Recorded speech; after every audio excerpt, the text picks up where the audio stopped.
Saya akan membacakan kebenaran firman Tuhan yang terambil dari kitab Keluaran 7 ayat 1 sampai 25. Beginilah pembacaan kebenaran firman Tuhan. Berfirmanlah Tuhan kepada Musa, "Lihat, aku mengangkat engkau sebagai Allah bagi Firaun, dan Harun, abangmu, akan menjadi nabimu. Engkau harus mengatakan segala yang kuperintahkan kepadamu, dan Harun, abangmu, harus berbicara kepada Firaun, supaya dibiarkannya orang Israel itu pergi dari negerinya. Tetapi aku akan mengeraskan hati Firaun, dan aku akan memperbanyak tanda-tanda dan mujizat-mujizat yang kubuat di tanah Mesir. Bila mana Firaun tidak mendengarkan kamu, maka aku akan mendatangkan tanganku kepada Mesir dan mengeluarkan pasukanku, umatku, orang Israel, dari tanah Mesir dengan hukuman-hukuman yang berat. Dan orang Mesir itu akan mengetahui bahwa akulah Tuhan, apabila aku mengacungkan tanganku terhadap Mesir dan membawa orang Israel keluar dari tengah-tengah mereka. Demikianlah diperbuat Musa dan Harun, seperti yang diperintahkan Tuhan kepada mereka, demikianlah diperbuat mereka. Adapun Musa 80 tahun umurnya dan Harun 83 tahun ketika mereka berbicara kepada Firaun. Dan Tuhan berfirman kepada Musa dan Harun, apabila Firaun berkata kepada kamu, tunjukkanlah suatu mujizat, maka haruslah kau katakan kepada Harun, ambillah tongkatmu dan lemparkanlah itu di depan Firaun. Maka tongkat itu akan menjadi ular. Musa dan Harun pergi menghadap Firaun, lalu mereka berbuat seperti yang diperintahkan Tuhan.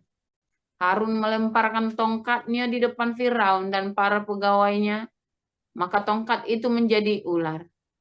Kemudian Firaun pun memanggil orang-orang berilmu dan ahli-ahli sihir, dan mereka pun, ahli-ahli Mesir itu, membuat yang demikian juga dengan ilmu mantra mereka.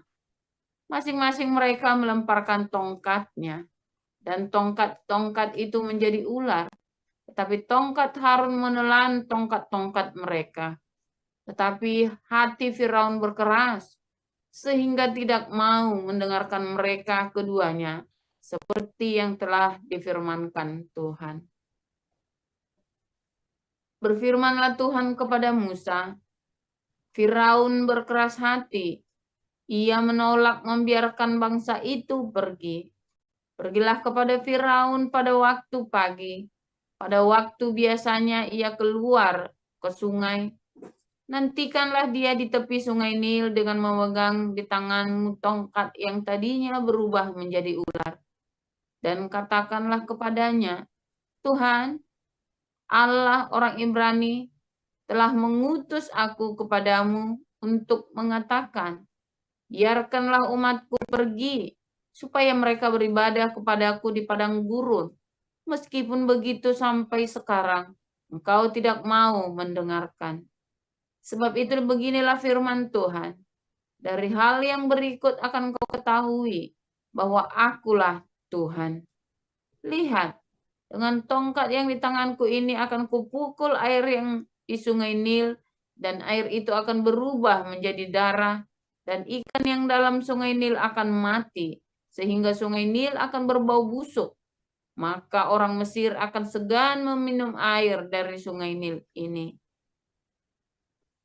Tuhan berfirman kepada Musa, katakanlah kepada Harun, ambillah tongkatmu, ulurkanlah tanganmu ke atas segala air orang Mesir, ke atas sungai, selokan, kolam, dan ke atas segala kumpulan air yang ada pada mereka, supaya semuanya menjadi darah, dan akan ada darah di seluruh tanah Mesir, bahkan dalam wadah kayu dan wadah batu. Demikianlah Musa dan Harun berbuat seperti yang difirmankan Tuhan.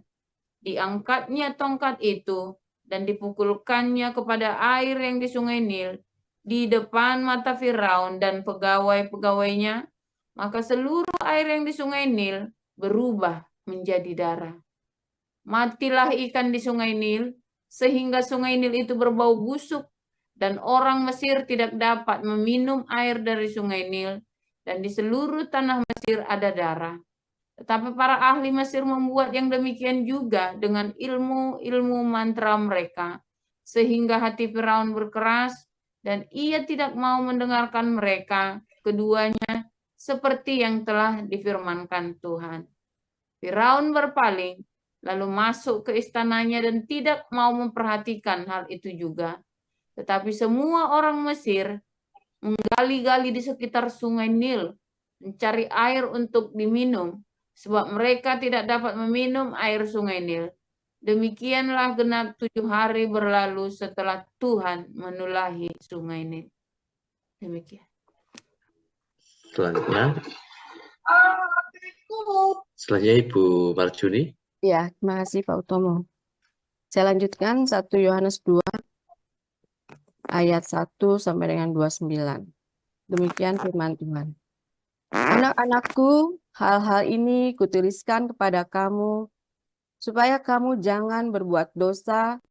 Namun jika seorang berbuat dosa, kita mempunyai seorang pengantara pada Bapa, yaitu Yesus Kristus yang adil. Dan ia adalah pendamaian untuk segala dosa kita, dan bukan untuk dosa kita saja, tetapi juga untuk dosa seluruh dunia. Dan inilah tandanya bahwa kita mengenal Allah, yaitu jikalau kita menuruti perintah-perintahnya. Barang siapa berkata, "Aku mengenal Dia," tetapi ia tidak menuruti perintahnya, ia adalah seorang pendusta dan di dalamnya tidak ada kebenaran. Tetapi barang siapa menuruti firman-Nya, di dalam orang itu sungguh sudah sempurna kasih Allah. Dengan itulah kita ketahui bahwa kita ada di dalam Dia.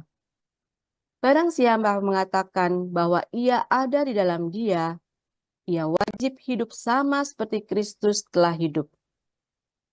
Saudara-saudara yang kekasih, bukan perintah baru yang kutuliskan kepada kamu, melainkan perintah lama yang telah ada padamu dari mulanya. Perintah lama itu ialah firman yang telah kamu dengar. Namun perintah baru juga yang kutuliskan kepada kamu telah ternyata benar di dalam Dia dan di dalam kamu. Sebab kegelapan sedang lenyap dan terang yang benar telah bercahaya. Barang siapa berkata bahwa ia berada di dalam terang, tetapi ia membenci saudaranya, ia berada di dalam kegelapan sampai sekarang. Barang siapa mengasihi saudaranya, ia tetap berada di dalam terang, dan di dalam dia tidak ada penyesatan. Tetapi barang siapa membenci saudaranya, ia berada di dalam kegelapan dan hidup di dalam kegelapan. Ia tidak tahu kemana ia pergi, karena kegelapan itu telah membutakan matanya. Aku menulis kepada kamu, hai anak-anak, sebab dosamu telah diampuni oleh karena namanya.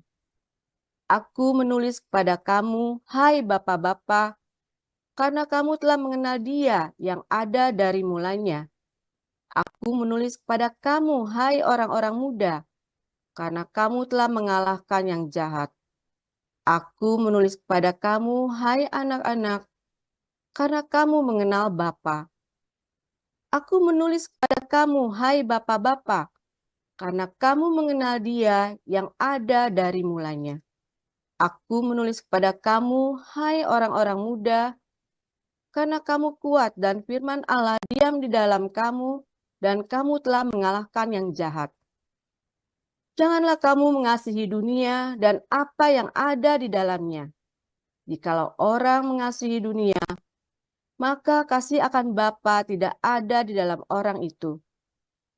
Sebab semua yang ada di dalam dunia, yaitu keinginan daging dan keinginan mata, serta keangkuhan hidup, bukanlah berasal dari Bapa, melainkan dari dunia. Dan dunia ini sedang lenyap dengan keinginannya, tetapi orang yang melakukan kehendak Allah tetap hidup selama-lamanya. Anak-anakku, waktu ini adalah waktu yang terakhir. Dan seperti yang telah kamu dengar, seorang antikristus akan datang. sekarang telah bangkit banyak antikristus. Itulah tandanya bahwa waktu ini benar-benar adalah waktu yang terakhir. Memang mereka berasal dari antara kita, tetapi mereka tidak sungguh-sungguh termasuk pada kita. Sebab jika mereka sungguh-sungguh termasuk pada kita, niscaya mereka tetap bersama-sama dengan kita. Tetapi hal itu terjadi supaya menjadi nyata bahwa tidak semua mereka sungguh-sungguh termasuk pada kita. Tetapi kamu telah beroleh pengurapan dari Yang Kudus, dan dengan demikian kamu semua mengetahuinya. Aku menulis kepadamu bukan karena kamu tidak mengetahui kebenaran, tetapi justru karena kamu mengetahuinya dan karena kamu juga mengetahui bahwa tidak ada dusta yang berasal dari kebenaran. Siapakah pendusta itu? Bukankah dia yang menyangkal bahwa Yesus adalah Kristus? Dia itu adalah antikristus, yaitu dia yang menyangkal baik Bapa maupun Anak. Sebab barang siapa menyangkal Anak, ia juga tidak memiliki Bapa. Barang siapa mengaku Anak, ia juga memiliki Bapa. Dan kamu, apa yang telah kamu dengar dari mulanya, itu harus tetap tinggal di dalam kamu. Jika ada yang telah kamu dengar dari mulanya itu tetap tinggal di dalam kamu, maka kamu akan tetap tinggal di dalam Anak dan di dalam Bapa. Dan inilah janji yang telah dijanjikannya sendiri kepada kita, yaitu hidup yang kekal. Semua itu kutulis kepadamu, yaitu mengenai orang-orang yang berusaha menyesatkan kamu. Sebab di dalam diri kamu tetap ada pengurapan yang telah kamu terima daripadanya. Karena itu tidak perlu kamu diajar oleh orang lain. Tetapi sebagaimana pengurapannya mengajar kamu tentang segala sesuatu, dan pengajarannya itu benar, tidak dusta, dan sebagaimana ia dahulu telah mengajar kamu, demikianlah hendaklah kamu tetap tinggal di dalam dia.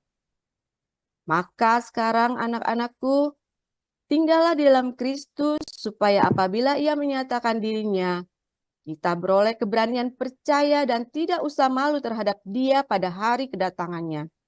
Jikalau kamu tahu bahwa ia adalah benar, kamu harus tahu juga bahwa setiap orang yang berbuat kebenaran lahir daripadanya. Demikian firman Tuhan. Terima kasih untuk para lektor, Ibu Sarma dan Ibu Marjuni. Selanjutnya kita akan mendengarkan renungan firman Tuhan dengan judul Firaun Islam dan Antikristus. Silakan, Pastor. Haleluya, firman Tuhan selalu baru setiap hari ketika kita menanti-nantikan Tuhan dengan pengharapan yang benar, dan kita selalu setia. Yang paling penting itu ya saudara ya, banyak orang hari ini sudah menanti-nantikan Tuhan nggak setia, saudara, nggak sabar. Kita semua ya, cuman ada saja saya juga dulu begitu, nggak setia. Kenapa nggak setia? Karena nggak kuat ya dagingnya. Daging, tiap hari Anda harus mengalah, tiap hari Anda harus mengampuni, nggak tahan, saudara ya. Masa saya terus mengalah Tuhan? Masa saya terus yang harus dikalahkan? Mengapa saya terus yang harus menderita? Ya, mengapa saya terus yang dianggap salah? Ya nggak tahan, berontak saudara daging ini. Padahal itu tujuannya adalah untuk memurnikan ya kesombongan, supaya kesombongan itu disingkuat, cabut semua ya.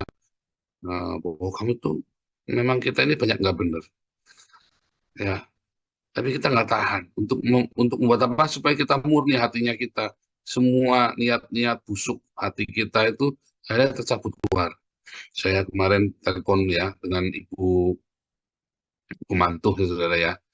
Nah, dengan Mantu kita ngomong-ngomong tentang orang-orang ini ya, banyak orang ini nggak tahan saudara ya. Saya lihat ya, para apologet Kristen ini nggak tahan dengan tekanan apa dikit ya, tersinggungan, pengamukan saudara ya.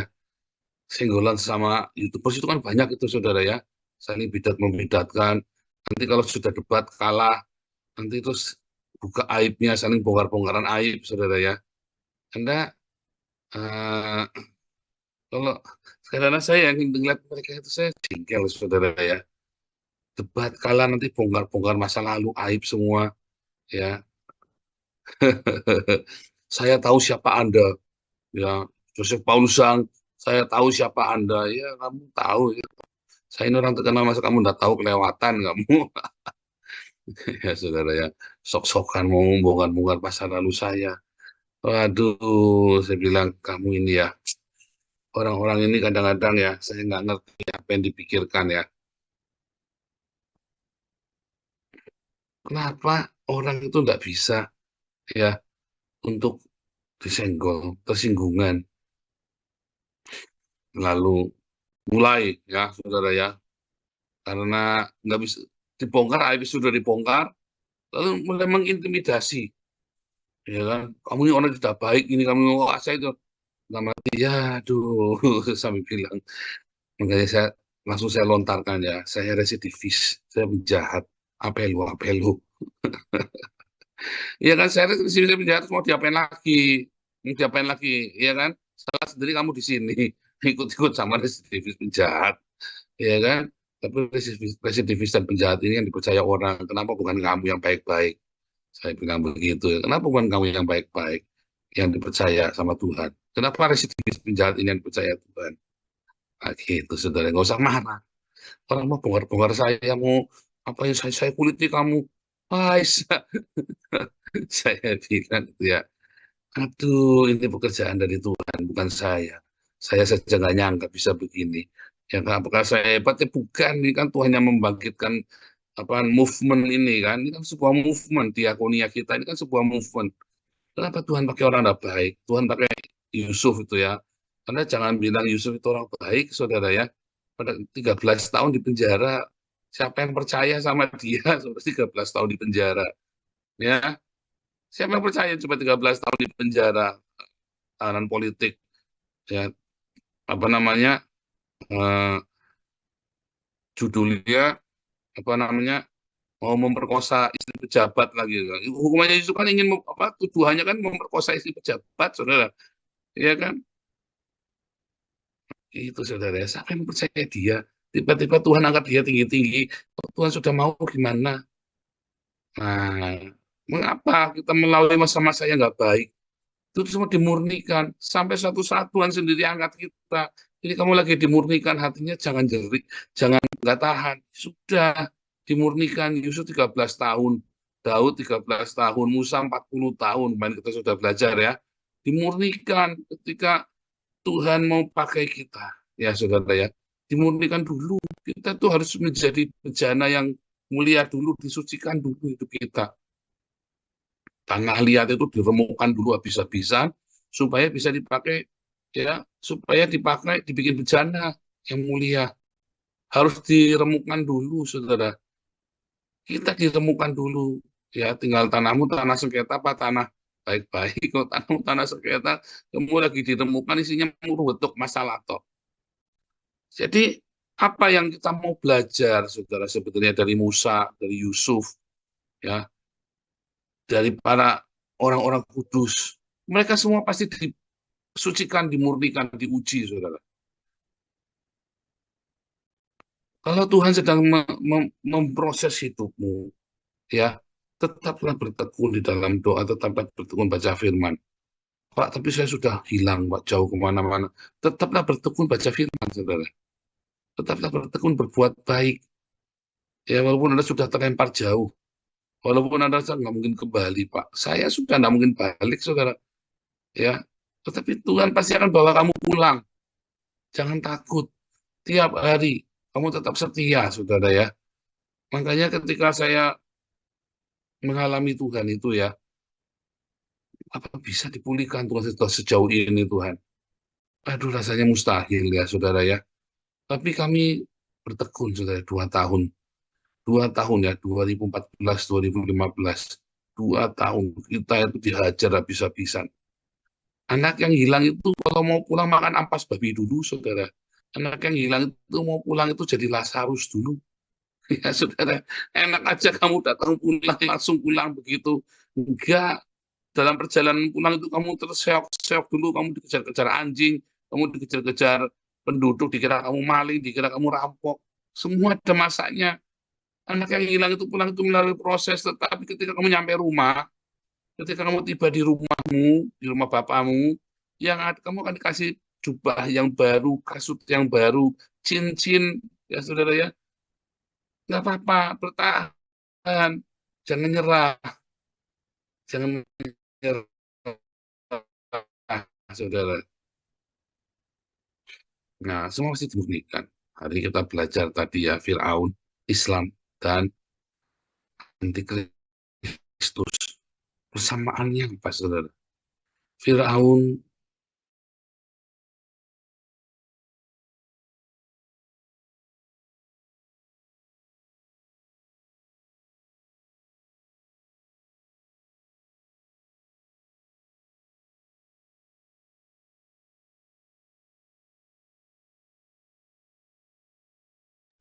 Suaranya hilang, Pak.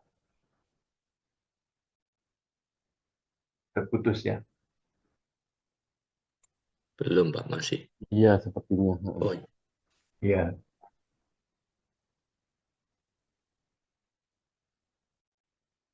Saya masih tulis sih. Itu dia internetnya lagi problem sih.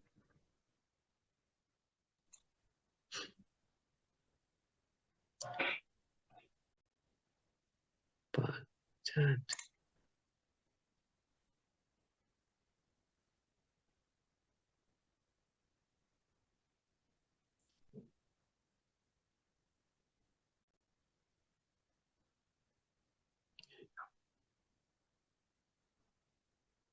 Oke, ini internetnya enggak karu-karuan ya. Iya.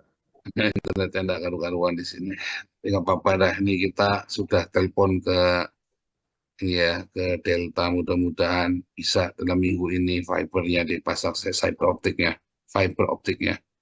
Oke, jadi kita balik tadi ya, kesamaan dari Firaun, ya Islam dengan Antikristus, ya. Ini adalah spirit agamawi. Ini adalah penguasa agama, saudara, yang akan menghalangimu, mengintimidasimu, memperbudakmu, ya, di dalam perintah-perintah agama. Jadi ketika kamu sedang mencari Tuhan, ya, kamu tidak akan menemukan Tuhan. Kamu akan ketemu dengan perintah-perintah agamawi, dengan dogma-dogma agamawi. Kamu pikir Tritunggal Yohanes yang ribut di TikTok itu, saudara ya? Wah, ngeri itu, saudara ya. Itulah antikristus, saudara. Ya, Tuhan Yesus berkata, apa? Pelacur dan pemungut cukai akan masuk ke surga lebih dahulu atau diutamakan ya daripada para ahli agama ini, saudara. Ahli Taurat dan orang Farisi. Ya, pelacur dan pemungut cukai masuk ke surga lebih dulu atau diutamakan, maksudnya ya, daripada para orang-orang yang suka ribut agama ini, saudara. Serius. Mengapa? Karena pelacur dan pemungut cukai ini ketika mendengarkan Yohanes berkata bertobat, mereka bertobat, saudara. Bertobatlah, dan mereka bertobat, mereka mendengarkan. Mereka merindukan sebuah cinta yang sejati, kerajaan surga yang sejati, mereka merindukan dalam dosa-dosanya mereka. Tetapi banyak orang-orang beragama, mereka tidak merindukan kerajaan Allah, tetapi mereka, apa saudara, mereka puas ketika mereka melakukan ritual dari agamanya. Bukan kerajaan cinta yang mereka cari, bukan sang cinta yang mereka cari. Nah, orang-orang ini, ya, orang-orang beragama ini, para Fir'aun, ya, Islam dan Antikristus, ya, mereka adalah orang-orang yang akan menghalang-halangimu datang kepada sang cinta, saudara. Dalam pergumulan kita ini sebenarnya mau ngapain coba? Kita ini sebenarnya mau ngapain sih? Anda dalam kehidupan pergumulan hidupmu itu. Sebenarnya kan kita mencari cinta kan? Makanya damar kasih tadi saya bilang sama Marshall ya. Tagline-nya ya, love never fail. Cinta itu tidak pernah gagal. Ya. Tetapi kamu akan dihalang-halangi oleh agama untuk menemukan cinta itu, saudara. Kamu dipaksa oleh agama untuk menemukan untuk memeluk, untuk memegang dogma atau ritual agama yang benar. Apapun ritualmu, apapun dogmamu, Nyampe nggak kamu kepada sang cinta ini, saudara? Ya, di dalam Talmud Sabat, ya, Hillel juga berkata ya, inti dari Torah, ini Yudaisme ya, apa Yudaisme, inti dari Torah, ini Yudaisme yang bilang ya, inti dari Torah adalah mengasihi sesama manusia, saudara. Sisanya itu hanya aksesoris, tapi intinya itu mengasihi. Itu sama persis dengan Tuhan Yesus bilang, ya, kasihlah sesamamu. Itulah hukum yang hukum Torah itu, inti dari hukum Torah itu, kasihlah Tuhan dan kasihlah sesama. Ya, berkali-kali dikatakan demikian dalam Matius 7 ayat 12, ya, Matius 22 ayat 31 32, di dalam Paulus juga berkata dalam Roma 13 ayat 9, di dalam Galatia 5, inti dari Torah adalah mengasihi sesamamu manusia. Bagaimana mengasihi Tuhan yang tidak kelihatan? Dengan mengasihi musuhmu. Yudaisme juga berkata inti dari Torah adalah dengan mengasihi. Itulah inti dari yang kita kejar, saudara. Kalau sampai proses aksesorisnya ini lebih kamu pentingkan daripada intinya ini, berarti kamu adalah anti dari Kristus. Sebab Kristus itu yang membawa kita kepada sang cinta. Kristus itu yang diurapi itu adalah sang cinta, saudara. Kalau kamu tidak memiliki cinta, kamu tidak bisa mengasihi, kamu bertengkar gara-gara itu, kamu sedang sedang menjadi antikristus. Antikristus itu, kalau kamu tidak bisa mengasihi satu sama lain, kalau kamu tidak bisa berbagi, kalau kamu nggak bisa memaafkan, kalau kamu tidak bisa melepaskan ya pengampunan kepada orang lain, dendam terus, benci terus, kamu itu antikristus, sudah tanpa kamu sadari. Tanpa kita sadari, tetapi kamu beragamanya minta ampun. Makanya kemarin kita belajar ya, ayo tinggalkan agama, ya, tinggalkan agama. Jangan terus kita dikit-dikit agama, dikit-dikit agama. Hidup yang normal, hidup yang penuh cinta, kejarlah cinta, jangan kejar ritualnya. Ya, ada banyak orang Kristen mengejar ritualnya, doa 4 jam sehari, ya, doa 4 jam sehari, terus Anda kejar ya, saya harus baca Alkitab sedikitnya 5 pasal sehari, target ya. Jangan, saudara, hidupilah. Lalu saya mau ke gereja tiap hari, nggak penting. Itu kamu nanti jadi antikristus, saudara. Ingat, antikristus itu berasal dari kita sendiri loh. Antikristus itu orang kita sendiri. Ya tadi itu yang menghalang-halangi kamu datang kepada sang cinta yang sejati. Ya kan? Nggak punya cinta di dalam hatimu. Mereka itu adalah antikristus. Kamu dibawa kepada ritual agama, kepada dogma kepada konsep Allah, bukan kepada sang cintanya, tapi konsep dari Allah itu. Jadi milikilah cinta itu, saudara. Tahunya dari mana kalau kita sudah jalan kepada Kristus yang benar? Tahunya dari milikilah cinta itu. Coba Anda lebih suka mencintai, apa lebih suka aktivitas gereja? Kalau kamu lebih penting aktivitas gereja daripada mengasihi sesama, kita lebih aktif tapi gegeran di gereja, saudara. Itu kamu sedang tidak menjadi pengikut Kristus, tapi menjadi pengikut antikristus loh. Ya, kamu akan dibawa kepada tadi. Bukan yang penting kita aktivitasnya begini, yang penting kan begini. Enggak, yang penting cinta dulu, saudara. Ada nggak cinta saat itu? Ada nggak kasih saat itu? Waktu kamu gegeran demi aktivitasmu itu. Ya kan? Makanya kita menghindari bertengkar. Oke, aturannya begini, saya bilang bolak-balik, jangan marah-marah. Yang penting aturannya begini, sudah. Ya, para bendahara ini kan, kadang-kadang orang operasional kan suka melanggar. Pokoknya aturannya begini, nggak usah marah-marah. Karena ketika kamu marah-marah, kamu akan melukai orang. Yang penting aturannya begini, sudah, titik. Nggak usah marah-marah. Ya, auditor semua ya, teman-teman. Nah, saya juga begitu, pokoknya aturannya begini. Tapi jangan marah-marah, nggak usah. Terus nanti mereka marah-marah kan, karena kita kasih aturan, mereka pada tersinggung gitu. Ya kita jangan meresponi. Karena kalau kita responi nanti yang ada bukannya kita nanti melayani Tuhan, jadi kita kesetanan, kerasukan setan. Nah, itu kalau di yayasan. Dalam kehidupanmu sehari-hari juga amat ya saudara ya. Kamu itu kalau lagi pelayanan di gereja, akhirnya marah-marah, sebentar, ada yang nggak beres nih. Kamu sedang melayani Tuhan, apa kamu sedang mau bertengkar? Makanya kemarin saya sama mantu, kita lagi ngomong sama salah satu apologet itu ya. Ini orang ngamuk, saya nggak mau bertengkar dengan kamu. Saya cuma kasih tahu kamu, janganlah kamu serang pribadinya orang. Bukan cuma sama saya, sama orang ini. Ini saya lagi cerita general. Tapi orang ini nggak nangkep, saudara. Wah, orang itu kok saya nggak salah. Ini saya ini. Ya, terserah kamu. Ya sudah, terserah kamu. Saya bilang, terserah kamu. Ya, ya. Malah saya dimaki-makinya, saudara, sama dia, saudara ya. Ya, saya bilang, saya itu sedang kasih tahu kamu. Ya, ini contohnya. Ini saya diserang sama orang. Saya juga nggak bales. Saudara, kalau kita lagi melayani Tuhan, terus kita diserang semua, terus kita bales-balesan, kita nggak sedang melayani Tuhan, loh, saudara. Kamu sedang melayani setan, loh. Setan suka sekali itu. Dan dia akan bawa kamu pancing dalam keributan itu. Ya, Tuhan, setan akan pancing kamu dalam keributan itu. Ya, supaya ibadah kamu itu dikacaukan. Ya, ibadah kamu dikacaukan dengan apa, saudara? Dengan kemarahan. Ibadah kamu itu dikacaukan dengan kebencian, dengan permusuhan. Makanya, saudara, kalau sudah mulai masuk begitu, saudara, tarik diri dulu, saudara. Jangan ikut terlibat dalam keributan itu. Ya, jangan ikutan.